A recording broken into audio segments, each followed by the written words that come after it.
Hello, and you're welcome to Global Business Insights, where you get more details behind the latest headlines and the latest data relevant to the business world. We did get some positive news data from Eurozone balance of trade, showing a record 28 billion euros surplus in January. And on Sunday, the European Union announced a major investment deal with Egypt. We'll look at how the East-West Cold War and security dynamics are shaping investments and how economies are positioning.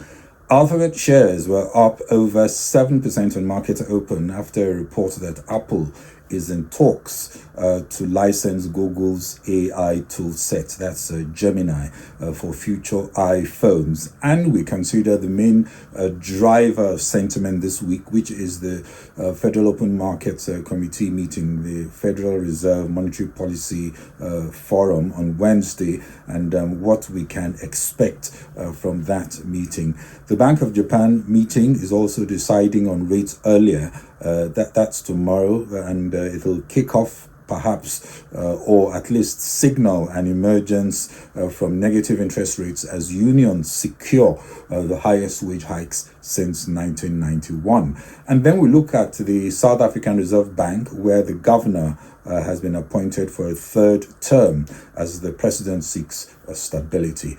And Nigeria is seeing signs of a sustainable recovery in the Naira. What will the rate be by the year end? We'll talk about that. The balance of trade in goods for the Eurozone reached a surplus of 28 billion euros in January, also the highest level since as far back as 2002, suggesting Europe is eventually recovering from the terms of trade shock caused by the Ukrainian invasion.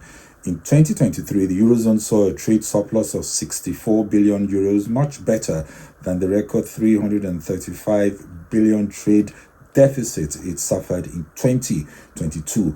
The initial PMIs we've got for the Eurozone in January and so far this month was slightly better, but still indicative of sluggishness in the economic momentum.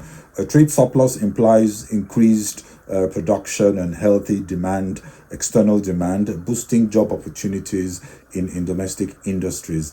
This contributes to economic growth by boosting the gross domestic product and also increasing overall economic activity.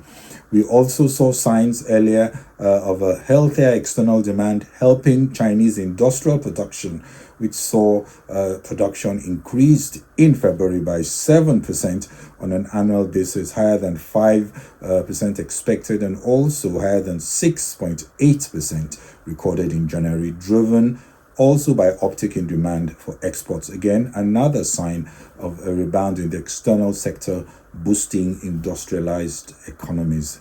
And in Nigeria, the outlook for the Naira is brightening as more analysts at Goldman Sachs, Citigroup, and Standard Chartered are all aligned in seeing the Naira advancing by as much as 25% against the dollar this year, thanks to the sharp interest rate increases and other steps to attract foreign capital yielding results. Traders expect that the series of measures by the central bank under Governor Olayemi Cardoso will free up the Naira and boost local dollar liquidity, and that will deliver appreciation of the local currency. Also, with inflation far from being tamed, the central bank is expected again to increase the benchmark interest rate at its March 25th to 26th meeting.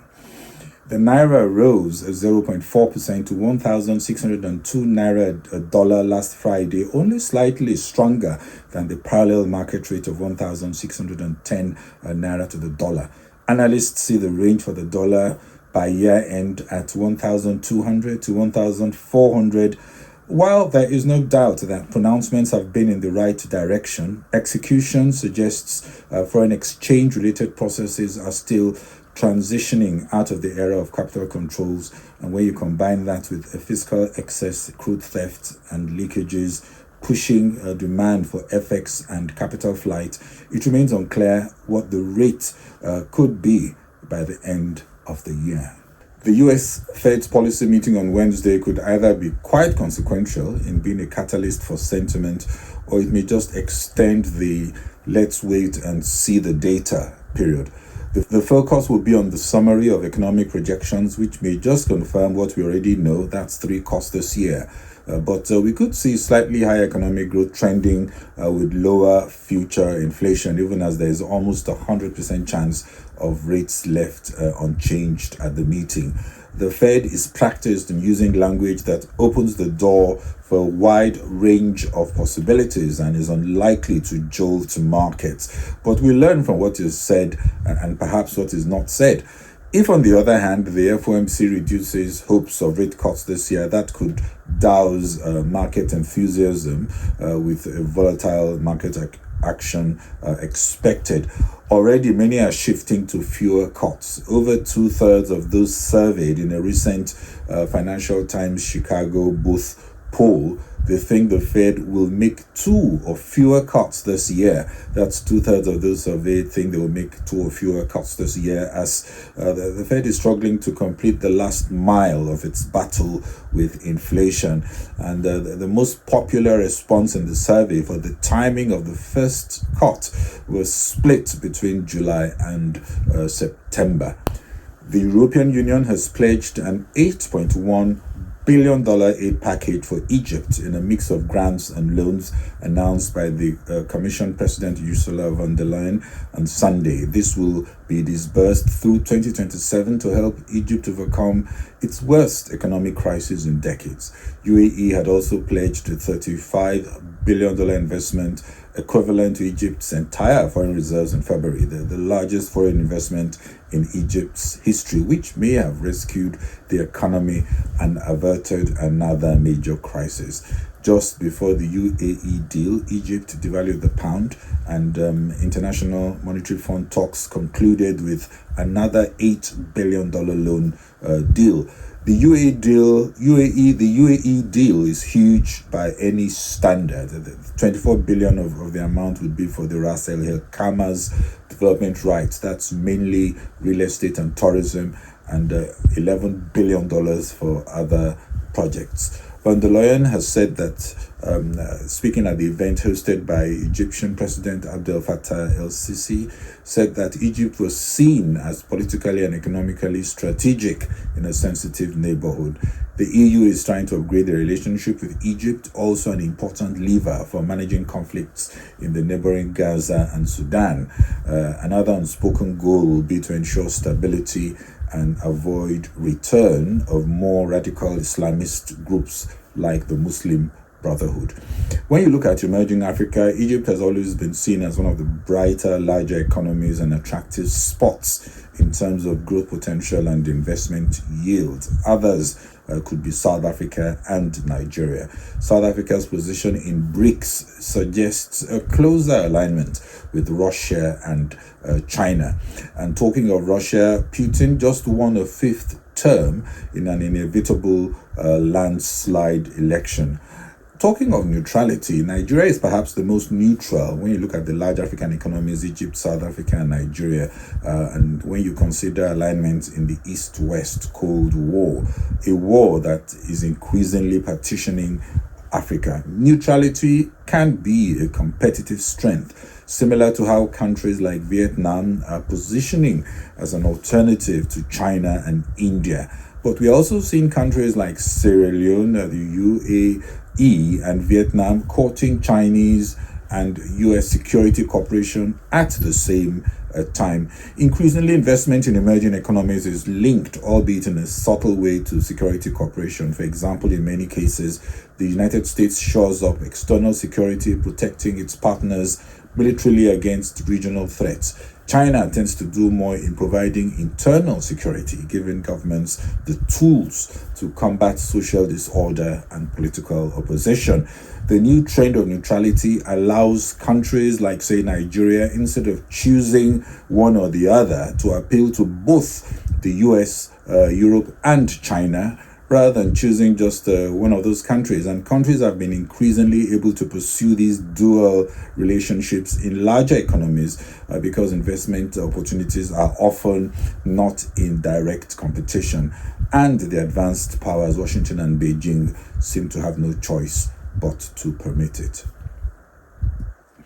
Analysts are reacting to the reappointment of the South African Reserve Bank Governor Lesetja Kganyago as President Cyril Ramaphosa seeks to lock in stable and credible leadership at the Reserve Bank until after South Africa's next general election in 2029. The move, apparently welcomed by the market and the banking industry, sees the governor serving a third 5-year term after the second expires in November. The South Africa Banking Association welcomed the reappointment of Governor Kganyago and his deputies. The new term begins on November 2024, concludes November 2029. He was first appointed governor on 9th of November 2014. Monetary stability could be helped by longer governorship terms for apex bank leaders, especially in the current context when central banks have assumed greater prominence in view of troubling global inflation and strong preference to lean on monetary policy as hike rates are progressively normalized to help the economy. The main factor that has helped the SA Reserve Bank leadership, I think, is first its independence and strong orthodox traditions of data dependence. Like I often said, apex banks tend to be more successful in the medium term if they adhere to narrow-tested tools and clearer monetary mechanisms, which admittedly will often imply a tough balance. You can't seem to have it all. South Africa's economy remains at best stagnant, and many criticize the Reserve Bank for not doing enough to help unemployment. Still, investors value the relative price stability compared to other major economies like, say, Nigeria or Egypt. NVIDIA starts its 4-day developers event. It's a conference that could push the technology stock rally further. NVIDIA is expected to announce at the 4-day conference a flurry of partnerships across the technology sector and the latest in terms of its new devices and equipment. Alphabet shares rose following a report that tech giant Apple is in talks to license Gemini, that's Google's suite of generative AI tools for future iPhones. This is yet to be confirmed, as both firms have not quite commented on details, and the terms and how this will be implemented is still unclear. Looking at global stocks, European stocks are somewhat lower. They looked mixed a few minutes ago. It's about 15 GMT, 15 minutes past 4. But we're seeing European stocks FTSE down 0.01%. Markets are soon to close if they haven't closed already. CAC down 0.16%. DAX also down 0.01%. The European traders and analysts are looking up to the Federal Reserve decision and what the projections on Wednesday would look like. US stocks this time positive, and we're seeing the Nasdaq soaring to new highs again, driven by the artificial intelligence optimism. If you look at the main indices, S&P 500 is up 0.85, Dow 30 is up 0.39. Look at the Nasdaq, it's up 1.11%. The Magnificent Seven shares are as magnificent as ever. Apple up 1.47%, NVIDIA up 0.37%, Amazon up 0.15%, Meta up 1.63%, Tesla up 5.56%, Microsoft up 0.55%, Google up plus 5.13%. All 7 stocks in positive territory. Well, that's it from me on Global Business Insights. This is Bode Oshosami. Please share and kindly follow on Facebook and LinkedIn. Subscribe on YouTube and X. Thank you very much for watching and following. Bye-bye.